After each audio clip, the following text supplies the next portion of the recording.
ಕನಸಿನ ಕೂಸು ಗ್ರೇಟರ್ ಬೆಂಗಳೂರು. ಗತ ಇತಿಹಾಸದ ಪುಟ ಸೇರುತ್ತೆ ನಮ್ಮ ಬಿಬಿಎಂಪಿ.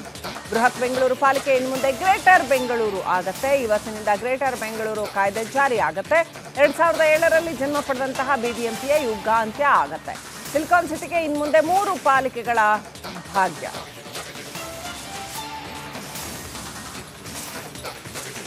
ಮೂರಾದರೂ ಮಾಡಿ 30 ಮಾಡಿ ಏನಾದರೂ ಮಾಡಿ ಬೆಂಗಳೂರಿನ ಕಸದ ಸಮಸ್ಯೆ, ಬೆಂಗಳೂರಿನ ರಾಜಕಾಲುವೆಗಳ ಸಮಸ್ಯೆ, ಬೆಂಗಳೂರಿನ ನೀರಿನ ಸಮಸ್ಯೆ, ಬೆಂಗಳೂರಿನ ಮಿನಿಮಮ್ ಇನ್ಫ್ರಾಸ್ಟ್ರಕ್ಚರ್ ಸಮಸ್ಯೆ ಇವುಗಳನ್ನು ಸಾಲ್ವ್ ಮಾಡಿ. ಇಷ್ಟೇ ಜನ ಕೇಳೋದು.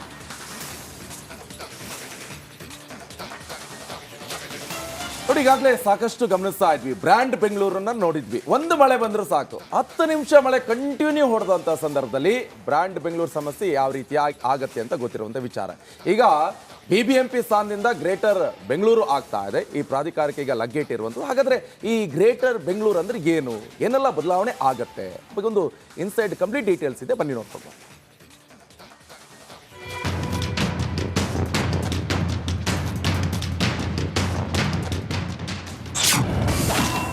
ಗ್ರೇಟರ್ ಬೆಂಗಳೂರು ಪ್ರಾಧಿಕಾರಕ್ಕೆ ಸಿಎಂ ಅಧ್ಯಕ್ಷತೆ.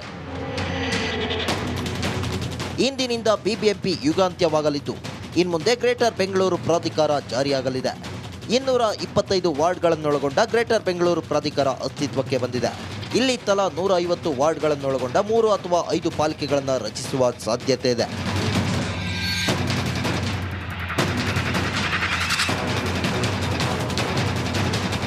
ಹೌದು, ಗ್ರೇಟರ್ ಬೆಂಗಳೂರು ಪ್ರಾಧಿಕಾರ ಬಿಬಿಎಂಪಿ ವ್ಯಾಪ್ತಿಯನ್ನು ವಿಸ್ತರಣೆ ಮಾಡಿಕೊಳ್ಳಲು ಅವಕಾಶ ಒದಗಿಸಿದೆ. ಹಾಲಿ 709 ಚದರ ಕಿಲೋಮೀಟರ್ನಿಂದ 1000 ಚದರ ಕಿಲೋಮೀಟರ್ ವ್ಯಾಪ್ತಿಗೆ ವಿಸ್ತರಣೆ ಮಾಡಲಾಗ್ತಿದೆ. ಹೀಗಾಗಿ ಇನ್ನೂ ಹೆಚ್ಚಿನ ಏರಿಯಾಗಳು ಪ್ರಾಧಿಕಾರಕ್ಕೆ ಸೇರ್ಪಡೆಯಾಗುತ್ತಿವೆ. ಇನ್ನು ಗ್ರೇಟರ್ ಬೆಂಗಳೂರು ಪ್ರಾಧಿಕಾರದಲ್ಲಿ ಏನೆಲ್ಲ ಬದಲಾವಣೆ ಆಗಿದೆ ಅನ್ನೋದನ್ನು ನೋಡೋದಾದ್ರೆ,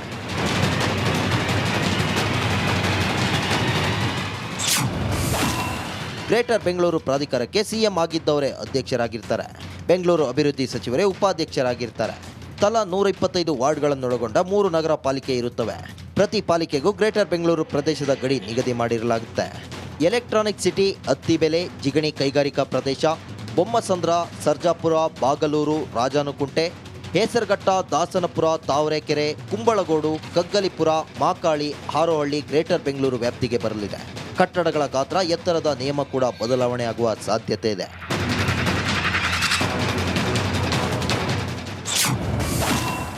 ಗ್ರೇಟರ್ ಬೆಂಗಳೂರಿನಿಂದಾಗುವ ಅನಾನುಕೂಲಗಳೇನು ಅನ್ನೋದನ್ನು ನೋಡೋದಾದ್ರೆ, ಪ್ರಾಪರ್ಟಿ ಟ್ಯಾಕ್ಸ್ ಹೆಚ್ಚಳವಾಗುವ ಸಾಧ್ಯತೆ ಇದೆ. ನೀರಿನ ದರ ಹೆಚ್ಚಳ ಹಾಗೂ ಕಂದಾಯ ಹೆಚ್ಚಳವಾಗಬಹುದು. ಬಡ ಮಧ್ಯಮ ಕುಟುಂಬಗಳಿಗೆ ಇದು ಹೊರೆಯಾಗಬಹುದು.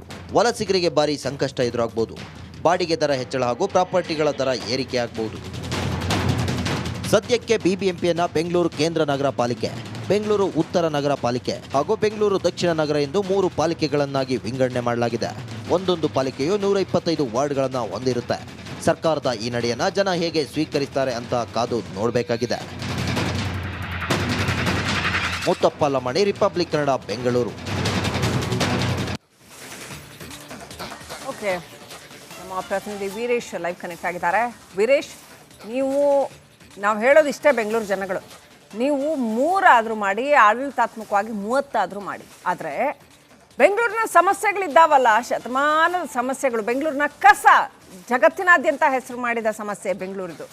ಆಮೇಲೆ ಬೆಂಗಳೂರಿನ ನೀರಿನ ಸಮಸ್ಯೆ, ಇನ್ಫ್ರಾಸ್ಟ್ರಕ್ಚರ್ ಸಮಸ್ಯೆ, ಆಮೇಲೆ ರಾಜಕಾಲುವೆಗಳ ಸಮಸ್ಯೆ. ಮಳೆ ಬಂದರೆ ಶುರುವಾಗುತ್ತೆ. ಜೂನಿಂದ ಒಂದು ಮಳೆ ಬಂದರೆ ಸಾಕು, ಕಿತ್ಕೊಂಡು ಹೋಗಿರುತ್ತೆ ಬೆಂಗಳೂರು. ಈ ಸಮಸ್ಯೆಗಳನ್ನ ಒಂದು ನಗರಕ್ಕೆ ಬೇಕಾಗಿರೋ ಮಿನಿಮಮ್ ಬೇಸಿಕ್ ಸೊಲ್ಯೂಷನ್ಸ್ ಇವು. ಇದನ್ನು ಸೊಲ್ಯೂಷನ್ಸ್ ಕೊಡೋದಕ್ಕೆ ಸಾಧ್ಯ ಆಗುತ್ತಾ ಆಡಳಿತಕ್ಕೆ? ಏನು ಚೇಂಜಸ್ ಏನಾಗುತ್ತೆ, ಏನು ಬದಲಾವಣೆ ಆಗುತ್ತೆ, ಜನಕ್ಕೆ ಹೆಂಗೆ ಇದರಿಂದ ಒಳ್ಳೇದಾಗುತ್ತೆ? ವೀರೇಶ್. ಶ್ರೀಲಕ್ಷ್ಮಿ, ಗ್ರೇಟರ್ ಬೆಂಗಳೂರು ಇಂದಿನಿಂದ ಕಾಯ್ದೆಯನ್ನು ತರಲಾಗಿದೆ. ಯಾಕಂದರೆ ಬಿಬಿಎಂಪಿ ಇತ್ತು, ಬಟ್ ಇದೀಗ ಇಂದಿನಿಂದ ಗ್ರೇಟರ್ ಬೆಂಗಳೂರು ಕಾಯ್ದೆಯನ್ನು ತರಲಾಗಿದೆ. ಒಟ್ಟು 3 ಭಾಗಗಳನ್ನಾಗಿ ಬಿಬಿಎಂಪಿ ಅಂದರೆ ಗ್ರೇಟರ್ ಬೆಂಗಳೂರು ಮಾಡಲು ಮುಂದಾಗಿದ್ದಾರೆ ಮಹಾನಗರ ಪಾಲಿಕೆ. ಯಾಕಂದರೆ 150 ವಾರ್ಡ್ಗಳನ್ನು ಒಳಗೊಂಡು ಒಂದು ಪಾಲಿಕೆ ಆಗುತ್ತೆ. ಹೀಗಾಗಿ ಒಟ್ಟು 225 ವಾರ್ಡ್ಗಳಿದ್ದಾವೆ. ಹೀಗಾಗಿ ಆ ಒಂದು ವಾರ್ಡ್ಗಳನ್ನು 150 ಒಳಗೆ ಅಂದರೆ 125 130 ವಾರ್ಡ್ಗಳನ್ನು ಸೇರಿಸಿ ಒಂದು ಪಾಲಿಕೆ ಆಗುತ್ತೆ. ಹೀಗಾಗಿ ಈ 3 ಪಾಲಿಕೆಯನ್ನು ಮಾಡಲು ಇದೀಗ ಗ್ರೇಟರ್ ಬೆಂಗಳೂರು ಅಂದರೆ ಇವತ್ತಿಂದ ಕಾಯ್ದೆ ಅನ್ವಯ ಆಗುತ್ತೆ. ಬಟ್ ನಿಯಮಗಳು ಕಠಿಣವಾಗಿದೆ. ಯಾಕಂದರೆ ಒಂದು ಕಡೆ ರಾಜಕಾಲುವೆಗಳಾಯಿತು, ಮತ್ತೊಂದು ಕಡೆ BBMPಯ ಏನೋ ಆಸ್ತಿ ಆಯಿತು, ಯಾರಾದರೂ ಒತ್ತುವರಿ ಮಾಡಿಕೊಂಡ್ರೆ ದಂಡ ಆಗುತ್ತೆ, ಶಿಕ್ಷೆ ಆಗುತ್ತೆ. ಮತ್ತೊಂದು ಕಡೆ ರೋಡಲ್ಲಿ ಏನಾದರೂ ಗಾಡಿಗಳು ಕಾರುಗಳು ಪಾರ್ಕಿಂಗ್ ಮಾಡಿದ್ರೆ ಅಲ್ಲಿ ಸಹ ದಂಡ ಆಗುತ್ತೆ, ಶಿಕ್ಷೆ ಆಗುತ್ತೆ. ಹೀಗೆ ಹಲವಾರು ಕಾನೂನುಗಳಿದೆ. ಮತ್ತೊಂದು ಕಡೆ ಕಸ ಸಮಸ್ಯೆ ಜಾಸ್ತಿ ಇತ್ತು ಬೆಂಗಳೂರಲ್ಲಿ. ಇದೀಗ ಮನೆಗೆ ಒಂದು ಮಿಸ್ ಕಾಲ್ ಕೊಟ್ಟರೆ ನಿಮ್ಮ ಮನೆಗೆ ಕಸದ ವಾಹನ ಬಂದು ಕಸವನ್ನು ತೆಗೆದುಕೊಂಡು ಹೋಗುತ್ತೆ. ಈಗ ಕಳೆದ 2 ದಿನದಿಂದ DCM ಅವರು ಹೇಳಿದ್ರು, ಇನ್ನೂ ಹೊಸ ಯೋಜನೆಗಳಿದ್ದಾವೆ, ಹೊಸ ನಿಯಮಗಳಿದ್ದಾವೆ, ಕಾನೂನು ತುಂಬ ಕಠಿಣವಾಗಿದೆ. ಸಿಲಿಕಾನ್ ಸಿಟಿ ಜನರು ಒಂದು ಕಡೆ ಎಚ್ಚರಿಕೆಯಿಂದಿರಬೇಕು. ಯಾಕಂದರೆ ಗ್ರೇಟರ್ ಬೆಂಗಳೂರು ಆಯಿತು, ಇದು ಅದೇ ಹಳೆ ಕಾಯ್ದೆ ಅಂತ ಏನೋ ಅನ್ಕೊಂಡ್ರೆ ಅದು ತಪ್ಪಾಗುತ್ತೆ. ಯಾಕಂದರೆ ಕಾನೂನು ಬಿಗಿಯಾಗಿದೆ, ದಂಡ ಜೊತೆಗೆ ಜೈಲು ಶಿಕ್ಷೆ ಅನುಭವಿಸಬೇಕಾಗತ್ತೆ. ಇನ್ನೇನು ಕೆಲವೊಂದು ವಾರದೊಳಗೆ ಎಲ್ಲ ನಿರ್ಧಾರ ಆಗುತ್ತೆ. ಯಾಕಂದರೆ ಸದ್ಯ ಈಗ BBMP ಏನು ಮಹಾನಗರ ಪಾಲಿಕೆ ಅದೇ ರೀತಿಯಾಗಿ ಕಾರ್ಯನಿರ್ವಾಹ ಆಗುತ್ತೆ. ಇಲ್ಲಿಂದ ಈಗ ಹೊಸ ಕಾಯ್ದೆಗಳು ನಿಯಮಗಳು ಯಾವ ರೀತಿ ಇರಬೇಕು, ಮತ್ತೊಂದು ಕಡೆ ಎಲೆಕ್ಷನ್ ಆಗಬೇಕು, 120 ದಿನದೊಳಗೆ ಎಲೆಕ್ಷನ್ ಆಗಬೇಕು. ಹೀಗಾಗಿ ಎಲ್ಲ ರೀತಿಯ ಪ್ರೊಸೆಸ್ ಮಾಡಲು ಮುಂದಾಗಿದ್ದಾರೆ. ಇಲ್ಲಿ ಅಧ್ಯಕ್ಷರು CM ಅವರು ಇರ್ತಾರೆ, ಉಪಾಧ್ಯಕ್ಷರು DCM ಅವರು ಇರ್ತಾರೆ, ಮತ್ತೊಂದು ಕಡೆ ಶಾಸಕರು ಸಚಿವರು ಸಹ ಈ ಒಂದು ಗ್ರೇಟರ್ ಬೆಂಗಳೂರು ಪ್ರಾಧಿಕಾರದಲ್ಲಿ ಇರ್ತಾರೆ. ಹೀಗಾಗಿ ಏನೆಲ್ಲ ಬದಲಾವಣೆ ಆಗುತ್ತೆ ಕಾದು ನೋಡಬೇಕಾಗತ್ತೆ. ಬಟ್ ಕಾನೂನು, ಶಿಕ್ಷೆ, ದಂಡ ಪಕ್ಕಾ ಇರುತ್ತೆ. ನಿಯಮ ಪ್ರಕಾರವಾಗಿ ಈ ಒಂದು ಕಾಯ್ದೆಯನ್ನು ಮಾಡಲು ಮುಂದಾಗಿದ್ದಾರೆ. ಸಿಟಿ ಜನರಿಗೆ ಇದು ಕಠಿಣ ರೂಲ್ಸ್ ಸಹ ಆಗ್ಬೋದು. ಮತ್ತೊಂದು ಕಡೆ ಇವತ್ತಿನಿಂದ ಗ್ರೇಟರ್ ಬೆಂಗಳೂರು ಶಕೆ ಆರಂಭ ಆಗುತ್ತೆ. DCM DKಶಿ ಕನಸಿನ ಕೂಸು ಗ್ರೇಟರ್ ಬೆಂಗಳೂರು ಗತ ಇತಿಹಾಸದ ಪುಟ ಸೇರುತ್ತೆ ನಮ್ಮ BBMP. ಬೃಹತ್ ಬೆಂಗಳೂರು ಪಾಲಿಕೆ ಇನ್ನು ಮುಂದೆ ಗ್ರೇಟರ್ ಬೆಂಗಳೂರು ಆಗತ್ತೆ. ಇವತ್ತಿನಿಂದ ಗ್ರೇಟರ್ ಬೆಂಗಳೂರು ಕಾಯ್ದೆ ಜಾರಿ ಆಗತ್ತೆ. 2007ರಲ್ಲಿ ಜನ್ಮ ಪಡೆದಂತಹ BBMPಯ ಯುಗಾಂತ್ಯ ಆಗತ್ತೆ. ಸಿಲಿಕಾನ್ ಸಿಟಿಗೆ ಇನ್ನು ಮುಂದೆ 3 ಪಾಲಿಕೆಗಳ ಭಾಗ್ಯ.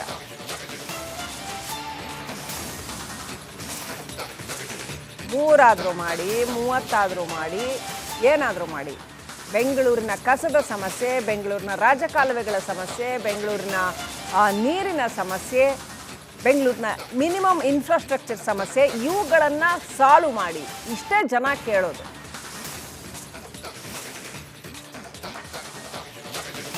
ನೋಡಿ, ಈಗಾಗಲೇ ಸಾಕಷ್ಟು ಗಮನಿಸ್ತಾ ಇದ್ವಿ. ಬ್ರ್ಯಾಂಡ್ ಬೆಂಗಳೂರನ್ನ ನೋಡಿದ್ವಿ. ಒಂದು ಮಳೆ ಬಂದರೂ ಸಾಕು, 10 ನಿಮಿಷ ಮಳೆ ಕಂಟಿನ್ಯೂ ಹೊಡೆದಂಥ ಸಂದರ್ಭದಲ್ಲಿ ಬ್ರ್ಯಾಂಡ್ ಬೆಂಗಳೂರು ಸಮಸ್ಯೆ ಯಾವ ರೀತಿ ಆಗತ್ತೆ ಅಂತ ಗೊತ್ತಿರುವಂಥ ವಿಚಾರ. ಈಗ BBMP ಸ್ಥಾನದಿಂದ ಗ್ರೇಟರ್ ಬೆಂಗಳೂರು ಆಗ್ತಾ ಇದೆ. ಈ ಪ್ರಾಧಿಕಾರಕ್ಕೆ ಈಗ ಲಗ್ಗೇಟ್ ಇರುವಂಥದ್ದು. ಹಾಗಾದ್ರೆ ಈ ಗ್ರೇಟರ್ ಬೆಂಗಳೂರು ಅಂದ್ರೆ ಏನೆಲ್ಲ ಬದಲಾವಣೆ ಆಗತ್ತೆ? ಒಂದು ಇನ್ಸೈಡ್ ಕಂಪ್ಲೀಟ್ ಡೀಟೇಲ್ಸ್ ಇದೆ, ಬನ್ನಿ ನೋಡ್ಕೊಂಡು.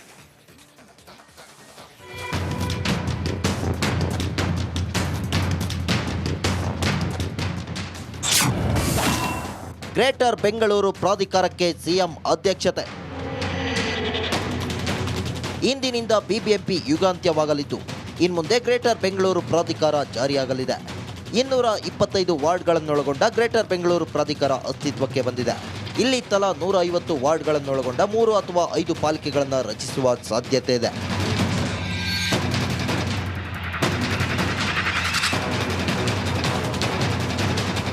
ಹೌದು, ಗ್ರೇಟರ್ ಬೆಂಗಳೂರು ಪ್ರಾಧಿಕಾರ BBMP ವ್ಯಾಪ್ತಿಯನ್ನು ವಿಸ್ತರಣೆ ಮಾಡಿಕೊಳ್ಳಲು ಅವಕಾಶ ಒದಗಿಸಿದೆ. ಹಾಲಿ 709 ಚದರ ಕಿಲೋಮೀಟರ್ನಿಂದ 1000 ಚದರ ಕಿಲೋಮೀಟರ್ ವ್ಯಾಪ್ತಿಗೆ ವಿಸ್ತರಣೆ ಮಾಡಲಾಗ್ತಿದೆ. ಹೀಗಾಗಿ ಇನ್ನೂ ಹೆಚ್ಚಿನ ಏರಿಯಾಗಳು ಪ್ರಾಧಿಕಾರಕ್ಕೆ ಸೇರ್ಪಡೆಯಾಗುತ್ತಿವೆ. ಇನ್ನು ಗ್ರೇಟರ್ ಬೆಂಗಳೂರು ಪ್ರಾಧಿಕಾರದಲ್ಲಿ ಏನೆಲ್ಲ ಬದಲಾವಣೆ ಆಗಿದೆ ಅನ್ನೋದನ್ನು ನೋಡೋದಾದ್ರೆ,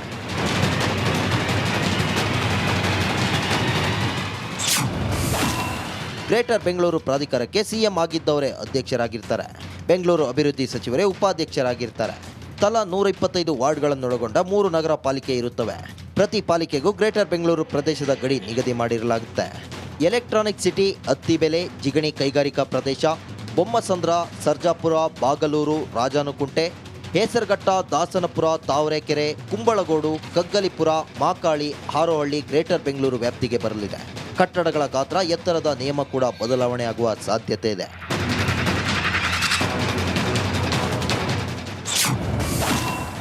ಗ್ರೇಟರ್ ಬೆಂಗಳೂರಿನಿಂದಾಗುವ ಅನಾನುಕೂಲಗಳೇನು ಅನ್ನೋದನ್ನು ನೋಡೋದಾದ್ರೆ, ಪ್ರಾಪರ್ಟಿ ಟ್ಯಾಕ್ಸ್ ಹೆಚ್ಚಳವಾಗುವ ಸಾಧ್ಯತೆ ಇದೆ. ನೀರಿನ ದರ ಹೆಚ್ಚಳ ಹಾಗೂ ಕಂದಾಯ ಹೆಚ್ಚಳವಾಗಬಹುದು. ಬಡ ಮಧ್ಯಮ ಕುಟುಂಬಗಳಿಗೆ ಇದು ಹೊರೆಯಾಗಬಹುದು. ವಲಸಿಗರಿಗೆ ಭಾರಿ ಸಂಕಷ್ಟ ಎದುರಾಗಬಹುದು. ಬಾಡಿಗೆ ದರ ಹೆಚ್ಚಳ ಹಾಗೂ ಪ್ರಾಪರ್ಟಿಗಳ ದರ ಏರಿಕೆ ಆಗಬಹುದು. ಸದ್ಯಕ್ಕೆ BBMPಯನ್ನು ಬೆಂಗಳೂರು ಕೇಂದ್ರ ನಗರ ಪಾಲಿಕೆ, ಬೆಂಗಳೂರು ಉತ್ತರ ನಗರ ಪಾಲಿಕೆ ಹಾಗೂ ಬೆಂಗಳೂರು ದಕ್ಷಿಣ ನಗರ ಎಂದು 3 ಪಾಲಿಕೆಗಳನ್ನಾಗಿ ವಿಂಗಡಣೆ ಮಾಡಲಾಗಿದೆ. ಒಂದೊಂದು ಪಾಲಿಕೆಯು 125 ವಾರ್ಡ್ಗಳನ್ನು ಹೊಂದಿರುತ್ತೆ. ಸರ್ಕಾರದ ಈ ನಡೆಯನ್ನ ಜನ ಹೇಗೆ ಸ್ವೀಕರಿಸ್ತಾರೆ ಅಂತ ಕಾದು ನೋಡಬೇಕಾಗಿದೆ. ಮುತ್ತಪ್ಪ ಲಮಾಣಿ, ರಿಪಬ್ಲಿಕ್ ಕನ್ನಡ, ಬೆಂಗಳೂರು. ಓಕೆ, ನಮ್ಮ ಪ್ರತಿನಿಧಿ ವೀರೇಶ್ ಲೈವ್ ಕನೆಕ್ಟ್ ಆಗಿದ್ದಾರೆ. ವೀರೇಶ್, ನಾವು ಹೇಳೋದು ಇಷ್ಟೇ ಬೆಂಗಳೂರು ಜನಗಳು, ನೀವು 3 ಆದರೂ ಮಾಡಿ, ಆಡಳಿತಾತ್ಮಕವಾಗಿ 30 ಆದರೂ ಮಾಡಿ. ಆದರೆ ಬೆಂಗಳೂರಿನ ಸಮಸ್ಯೆಗಳಿದ್ದಾವಲ್ಲ, ಶತಮಾನದ ಸಮಸ್ಯೆಗಳು, ಬೆಂಗಳೂರಿನ ಕಸ ಜಗತ್ತಿನಾದ್ಯಂತ ಹೆಸರು ಮಾಡಿದ ಸಮಸ್ಯೆ ಬೆಂಗಳೂರಿದು. ಆಮೇಲೆ ಬೆಂಗಳೂರಿನ ನೀರಿನ ಸಮಸ್ಯೆ, ಇನ್ಫ್ರಾಸ್ಟ್ರಕ್ಚರ್ ಸಮಸ್ಯೆ, ಆಮೇಲೆ ರಾಜಕಾಲುವೆಗಳ ಸಮಸ್ಯೆ. ಮಳೆ ಬಂದರೆ ಶುರುವಾಗುತ್ತೆ ಜೂನಿಂದ, ಒಂದು ಮಳೆ ಬಂದರೆ ಸಾಕು ಕಿತ್ಕೊಂಡು ಹೋಗಿರುತ್ತೆ ಬೆಂಗಳೂರು. ಈ ಸಮಸ್ಯೆಗಳನ್ನ ಒಂದು ನಗರಕ್ಕೆ ಬೇಕಾಗಿರೋ ಮಿನಿಮಮ್ ಬೇಸಿಕ್ ಸೊಲ್ಯೂಷನ್ಸ್ ಇವು. ಇದನ್ನ ಸೊಲ್ಯೂಷನ್ಸ್ ಕೊಡೋದಕ್ಕೆ ಸಾಧ್ಯ ಆಗತ್ತಾ ಆಡಳಿತಕ್ಕೆ? ಏನು ಚೇಂಜಸ್ ಏನಾಗುತ್ತೆ, ಏನು ಬದಲಾವಣೆ ಆಗುತ್ತೆ, ಜನಕ್ಕೆ ಹೆಂಗೆ ಇದರಿಂದ ಒಳ್ಳೇದಾಗತ್ತೆ ವೀರೇಶ್? ಶ್ರೀಲಕ್ಷ್ಮಿ ಗ್ರೇಟರ್ ಬೆಂಗಳೂರು ಇಂದಿನಿಂದ ಕಾಯ್ದೆಯನ್ನು ತರಲಾಗಿದೆ. ಯಾಕಂದರೆ BBMP ಇತ್ತು, ಬಟ್ ಇದೀಗ ಇಂದಿನಿಂದ ಗ್ರೇಟರ್ ಬೆಂಗಳೂರು ಕಾಯ್ದೆಯನ್ನು ತರಲಾಗಿದೆ.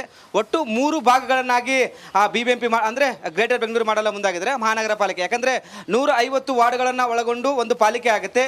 ಹೀಗಾಗಿ ಒಟ್ಟು 225 ವಾರ್ಡ್ಗಳಿದ್ದಾವೆ.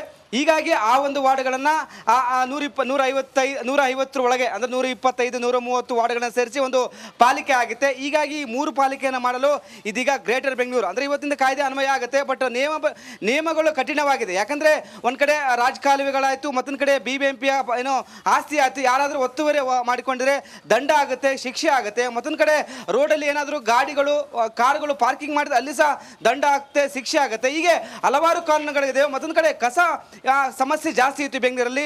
ಇದೀಗ ಮನೆಗೆ ಒಂದು ಮಿಸ್ ಕಾಲ್ ಕೊಟ್ಟರೆ ನಿಮ್ಮ ಮನೆಗೆ ಕಸದ ವಾಹನ ಬಂದು ಕಸವನ್ನು ತೆಗೆದುಕೊಂಡು ಹೋಗುತ್ತೆ. ಈಗ ಕಳೆದ 2 ದಿನದಿಂದ DCM ಅವರು ಹೇಳಿದ್ರು, ಇನ್ನೂ ಹೊಸ ಯೋಜನೆಗಳಿದ್ದಾವೆ, ಹೊಸ ನಿಯಮಗಳಿದ್ದಾವೆ, ಕಾನೂನು ತುಂಬ ಕಠಿಣವಾಗಿದೆ. ಸಿಲಿಕಾನ್ ಸಿಟಿ ಜನರು ಒಂದು ಕಡೆ ಎಚ್ಚರಿಕೆಯಿಂದಿರಬೇಕು. ಯಾಕಂದರೆ ಗ್ರೇಟರ್ ಬೆಂಗಳೂರು ಆಯಿತು, ಇದು ಅದೇ ಹಳೆ ಕಾಯ್ದೆ ಅಂತ ಏನೋ ಅನ್ಕೊಂಡ್ರೆ ಅದು ತಪ್ಪಾಗುತ್ತೆ. ಯಾಕಂದರೆ ಕಾನೂನು ಬಿಗಿಯಾಗಿದೆ, ದಂಡ ಜೊತೆಗೆ ಜೈಲು ಶಿಕ್ಷೆ ಅನುಭವಿಸಬೇಕಾಗತ್ತೆ. ಇನ್ನೇನು ಕೆಲವೊಂದು ವಾರದೊಳಗೆ ಎಲ್ಲ ನಿರ್ಧಾರ ಆಗುತ್ತೆ. ಯಾಕಂದರೆ ಸದ್ಯ ಈಗ BBMP ಏನು ಮಹಾನಗರ ಪಾಲಿಕೆ ಅದೇ ರೀತಿಯಾಗಿ ಕಾರ್ಯನಿರ್ವಾಹ ಆಗುತ್ತೆ. ಇಲ್ಲಿಂದ ಈಗ ಹೊಸ ಕಾಯ್ದೆಗಳು, ನಿಯಮಗಳು ಯಾವ ರೀತಿ ಇರಬೇಕು, ಮತ್ತೊಂದು ಕಡೆ ಎಲೆಕ್ಷನ್ ಆಗಬೇಕು, 120 ದಿನದೊಳಗೆ ಎಲೆಕ್ಷನ್ ಆಗಬೇಕು. ಹೀಗಾಗಿ ಎಲ್ಲ ರೀತಿಯ ಪ್ರೊಸೆಸ್ ಮಾಡಲು ಮುಂದಾಗಿದ್ದಾರೆ. ಇಲ್ಲಿ ಅಧ್ಯಕ್ಷರು CM ಅವರು ಇರ್ತಾರೆ, ಉಪಾಧ್ಯಕ್ಷರು DCM ಅವರು ಇರ್ತಾರೆ, ಮತ್ತೊಂದು ಕಡೆ ಶಾಸಕರು, ಸಚಿವರು ಸಹ ಈ ಒಂದು ಗ್ರೇಟರ್ ಬೆಂಗಳೂರು ಪ್ರಾಧಿಕಾರದಲ್ಲಿ ಇರ್ತಾರೆ. ಹೀಗಾಗಿ ಏನೆಲ್ಲ ಬದಲಾವಣೆ ಆಗುತ್ತೆ ಕಾದು ನೋಡಬೇಕಾಗತ್ತೆ. ಬಟ್ ಕಾನೂನು, ಶಿಕ್ಷೆ, ದಂಡ ಪಕ್ಕಾ ಇರುತ್ತೆ. ನಿಯಮ ಪ್ರಕಾರವಾಗಿ ಈ ಒಂದು